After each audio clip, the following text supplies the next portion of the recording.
What's up, everybody? Chewy Internet coming at you today with another One Piece card game video. And this time, we're going to talk about my top four placing at Viral Card Games at the store regional there in Minnesota. That happened a couple of weeks ago. I was going to do this video a couple of weeks ago when all this happened, and I was just really excited and whatever. But it took a couple of weeks, and finally starting to put this video out there, and I'm going to talk about the deck that I used, matchups, and just the overall experience that I had there, which is a really good time.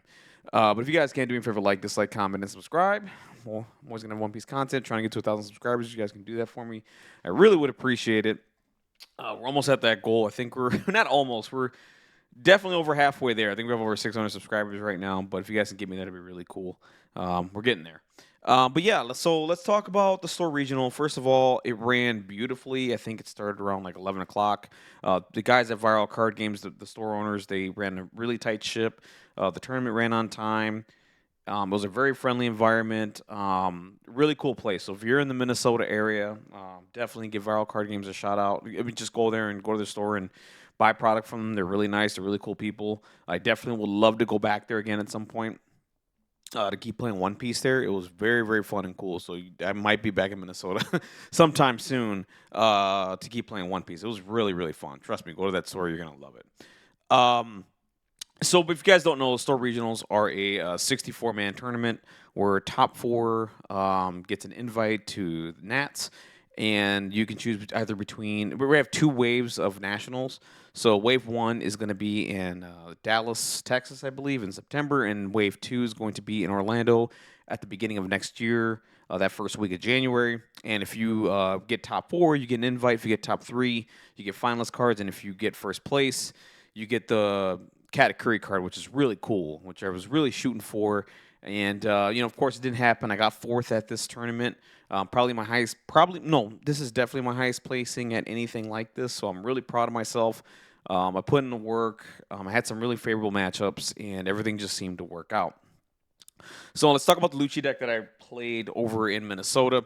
And overall, I think there's a breakdown of the decks that were played in Minnesota, and I was very, very surprised that there was not a lot of Luccis, not a lot of Black Gill Luffys, and it was just a lot of Vanel, a lot of Bonnie, some Boa, Doflamingo. There just wasn't a lot of Lucci players out there. I was very, very surprised.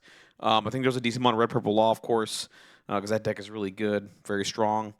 But yeah, not a lot of Lucci, and I don't know why. I think Gecko Moria ended up taking this tournament, by the way. Which, by the way, I've been playing Gecko Moria for the past a couple of days now, and I've been trying a couple of builds with him, and you have to play him a little bit differently nowadays. But he is still pretty good and can do really well, especially in this format where there's just a lot of decks that can compete right now. Because I just think it's a little bit more open for OPO7. I think the format's a little more open, and things are a little more viable now. Decks are more viable now, is what I'm trying to say. But yeah, like I was very surprised. I was expecting a lot of Luccis and didn't see a lot of them. I was the highest placing Lucci. I got fourth, so that says something.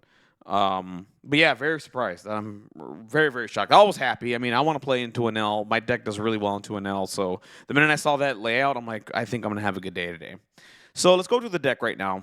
We go 3 Kakus. This card's sick. I had a really crazy turn, and we'll talk about my last game in the Bonnie. Really crazy turn with Kaku. I think you return 2 CP agents. Let me just, place 2 cards with CP in their card name to the bottom of the deck, -3 cost. You could really have a crazy 8 Dawn turn with Kaku and Annie's Lobby, which is really nuts. And he's a body on board if you can get him. If he stays, he's attacking, and you can go wide with him, especially in matchups like Anel and all that stuff. They don't have a way to deal with him. You're gonna get some attacks off with him. So really cool card. I ran him at 3, 1 8-cost Sabo. For some reason, Lucci just clicks with me with this card. I've had a lot of people tell me I should just cut this card, but honestly, like every time I put him back in my deck, the deck just feels right to me. I can cut him and put in something else, but every time I do, I just regret it. Didn't put in a lot of work. I'll just say this: I rarely summoned him at all. I was going to use him mostly for Red Purple Law and then Anel. Especially with Anel, especially that I'm running Ice Age in this deck, I can get rid of those big bodies really easily. And if I can get a 2-for-1 on two big bodies, that's a really good day, and I don't have to, because it gets really tough with Moria sometimes, especially if you don't have Any's lobby out. If I have Ice Ages and I have something else to reduce, I can go ahead and get rid of, a 10 cost and like maybe a 5 cost or something like that. If I reduce by 2 with something else and I don't have Any's lobby, like Sabo does a really good job of that. And I mean, that's the reason why he's here. And I'm only running him at 1, and 1 just seems about right. For Rebecca, this card is absolutely insane. I mean, just grab a black type character, summon something. Really strong plays with Brooke when you play this card. If you have Brooke in hand, even better. So what you can do with Rebecca is summon her, get a 2K counter, summon Brooke, and possibly KO something if you have Any's lobby and you've already done Lucci effect. You can KO a 4 cost, no problem, just by doing that. Rob Lucci, of course, at 4. You guys already know what this card does. The Spandine plays with him are absolutely insane. KOs 2 characters, 1/2 cost and 1/1 cost. 3 Sabo. Sabo was the MVP for me all weekend. I mean, the guy is a champ. Stopped my guys from getting KO'd. Every time I ran this into an L, they just didn't know what to do. They couldn't pop my board. They couldn't do anything. And I just ran over them with Sabos basically all weekend. 2 Kakus. You can go to 3 if you want. Right now I have them at 2. 2 seems fine. Really good card. KO's 3 costs. Really good stuff. Khalifa filters out cards. -2 cost to a character. This is a really good card as well. I think it's a staple as well. 4 Spandums, of course, searches out the CP, so looks for 3, grab 1. 4 Any's lobby. This was at 3. 4, I think, is just the right number. Just play it at 4. You want to see this card as much as often as much as often. You just want this card as often. You know what I mean? You just want it all the time, right? This card really makes the deck just insane. -3 cost total with the leader attack plus this is just nuts. So run it at 4. You need it. 3 Surus. This was at 4. I might go back to 4. I'm not sure. Really good card. -2 cost is 2K counter. 2 Ice Ages. I love Ice Age at 2. Some people are running at 4. I think 2's just seems to be the right number for me. -5 cost to a character. And like I said, I mean, this card with Sabo or anyone else is insane. But if you don't have the Moria option and you need to get rid of 2 big bodies right away, I mean, Ice Age and Sabo is just absolutely disgusting. Spandine for the Moria plays. Moria and the Spandine. It's nuts.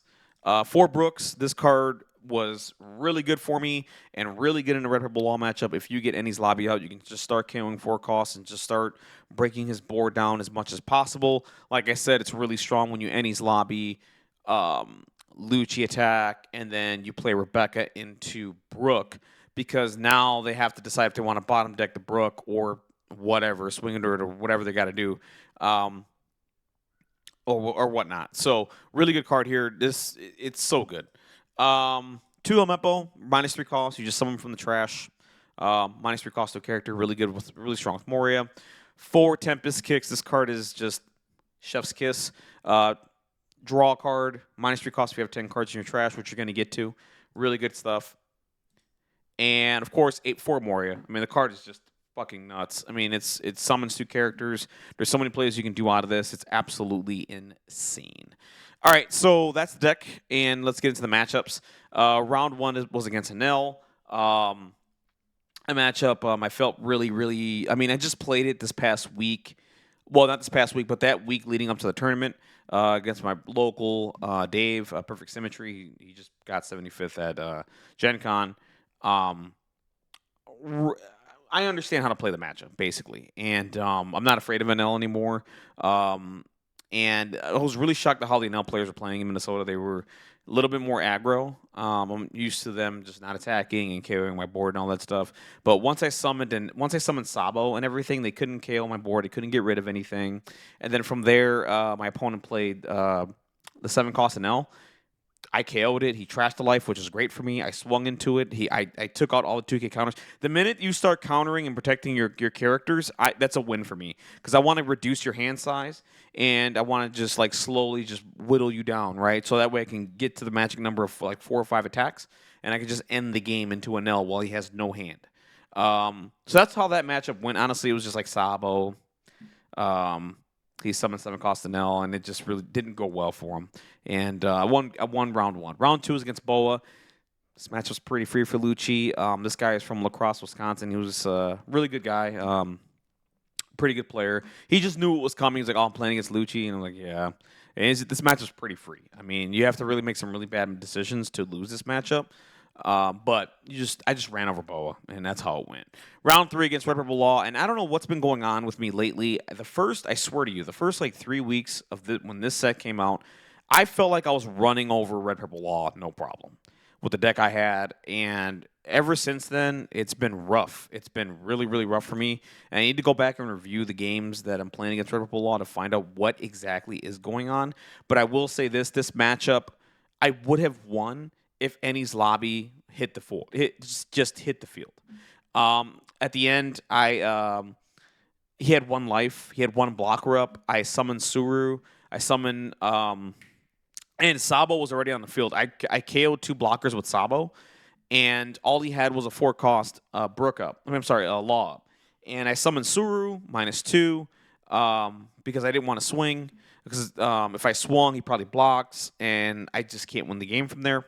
So I summon Suru. I summon I summon Kaku to KO the character, KO the blocker, and then I just go and swing it. I go and swing 9 at him, and from there I swing 9 with Sabo, and his last life is the 2K counter he needed to survive and win the game. If he doesn't get the 2K counter out of life, I win the game because the rest of his hand was dead. So yeah, that was our first loss here. So I don't know what's been going on. So I'm 2-1 now, and my next match is going into an L. Same thing. I played the same exact way. His hand size was really big, but once I started, like I said, once I started summoning the 5-cost Sabos, and once I had Ennie's lobby out, it was just really easy for me. This game was really slow though. I didn't see a lot of Morias. I only summoned 1 Moria the entire game, I think, if I remember correctly. But it didn't matter because my Sabos just controlled everything. He couldn't KO nothing. I was being aggro with Sabos and just getting his hand size down and just tearing him apart. And that's basically what got me the win there. Round 5 against Dofi. This matchup is in Lucci's favor. It can be easy, but if you don't play this properly, you will lose. I did mess up a turn KOing a 10-cost Kaido when he summoned it. It was the only character on his board. I had Kaku to the left of me, face down, and I forgot that it was in my hand. I had a play where I could have Ennie's lobbied. Ennie's lobby into Kaku, which is -5. Lucci attack, which is -1, and then I had a Suru that I could have summoned, which would have been -2. So it's -2, -3, -5, -6 for Lucci effect, and then another -2 from Suru. Then I could have summoned Lucci to KO the Kaido.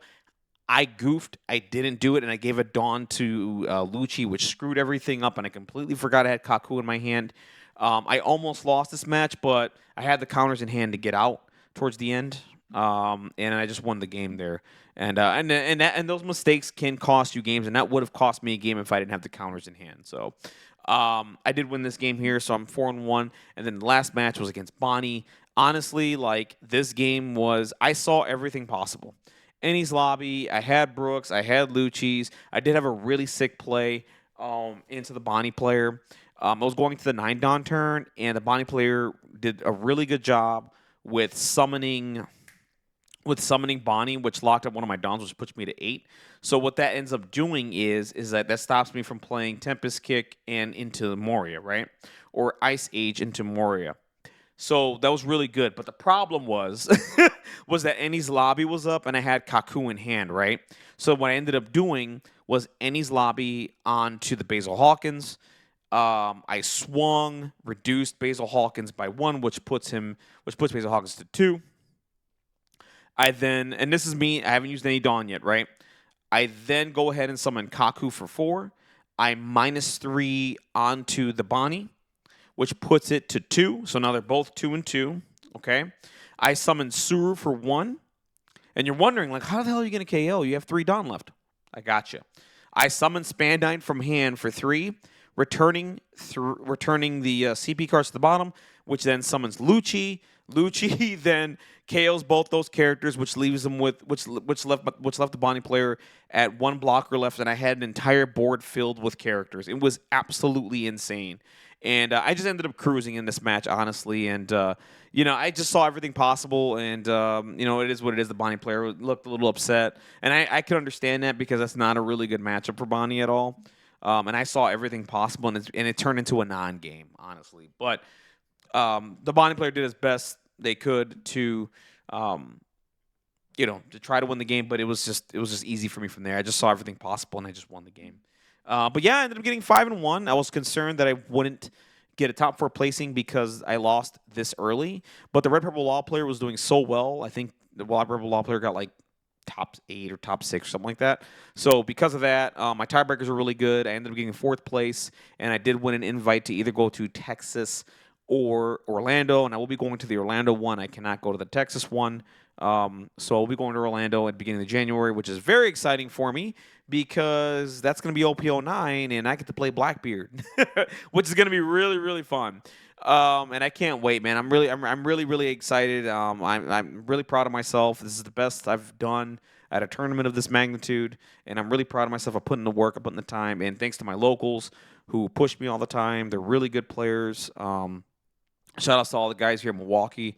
We had two of our players, me and Sleepy Side Up. We both got an invite. Sleepy Side Up went to Chicago. I went to Minnesota, and we're doing really well out there. So I'm really excited, and I can't wait to continue this momentum and just continue to do well.